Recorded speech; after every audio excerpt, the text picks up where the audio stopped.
Library involved in a gun exchange with the Santa Monica Police Department and the Santa Monica school police department, and somehow he made his way out onto the sidewalk where he died, and his body was still lying there an hour ago. I don't know if it's still there. Again, the chief emphasized this is not really a school shooting, but it made its way here, and these people were really random victims along the way.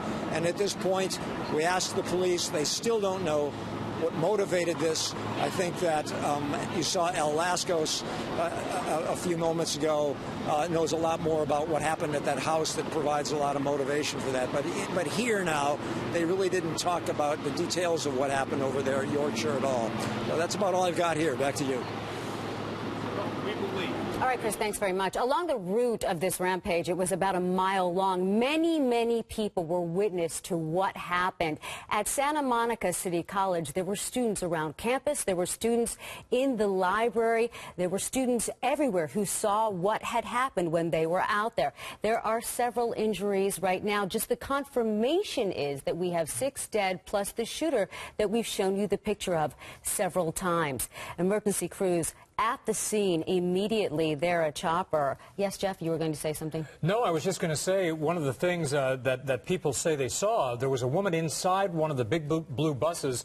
She saw a man, all dressed in black, get out of a car with what she thought was a rifle and then begin shooting at the bus and indiscriminately at cars passing by. And that was before turning his gun on the college. You know, the gun, the police said it was, they believe, an AR-15, an automatic, a semi-automatic weapon that uses a magazine, an AR-15. Ed Lascos is in the neighborhood where that house is, 2036 Yorkshire Boulevard, where he spoke to witnesses who saw this as it all began. Ed? Yeah, it happened. The genesis of this, 11:52, the first call to 911, a few minutes before noon, right down the block, middle of that block, you see the fire truck. To the left of the fire truck is still some firemen walking around there, but that's the home, what's left of it, where all this began. Neighbors here turned witnesses say they're inside, they hear bang, bang, bang, gunfire. They come out, they see a man dressed all in black in the middle of the street, armed with that AR-15, shooting back at the house, firing like crazy, one neighbor said, back at the house. The house, taking all that gunfire, starts to burn. Now we know, and here's some video from a cell phone from one of those neighbors. You can see this house just burning. It becomes fully engulfed.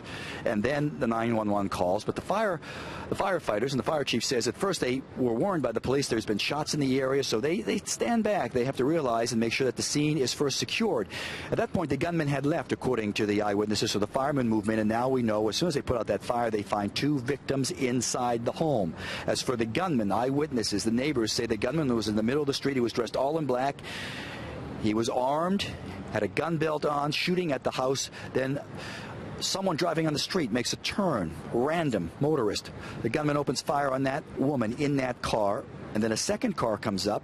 The man, the gunman, gets in that car, willingly it seems, and then drives away with a woman. Backstory on this, a lot of the neighbors say they know the family in that home involved in all of this, a family that suffered through, as one neighbor said, a bitter divorce about 10 years ago, and then an ensuing battle over custody of 2 children, 2 sons. One of the neighbors saying the sons are now in their mid-20s. We're talking about White Mills here, and as one of the witnesses say, the gunman was dressed all in black. He said it was one of the sons involved in this family dispute. Dave, hit play. It was a bitter divorce, yeah.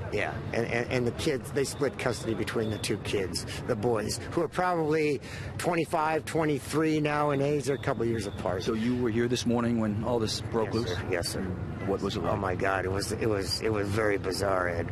I just came out of the living room and he was standing down there in the middle of the street with a gun. That poor woman came around the corner and he just shot at her, bam, bam, bam, right on the, and she coasted into the driveway. I thought it was the police at first, you know, because he was out there kind of pointing and directing. And at that point, he's in the middle of the street, and he's firing back at the house. Right, exactly. Yeah. And then there was another woman, which I believe is his mother, and he told her to get in the car, and then they slowly came down here, you know, like real slow, like parade slow. She was driving, he was riding passenger seat, holding the gun. And then at what point did he made a left, but did you see him shooting at a bus? No, that was way up on Pico. Okay. Yeah. So we called 911, but they're very slow in responding. We didn't know there was anything was going on. We ran across the street to help the woman out. Yeah. She was badly hurt? I don't think she actually got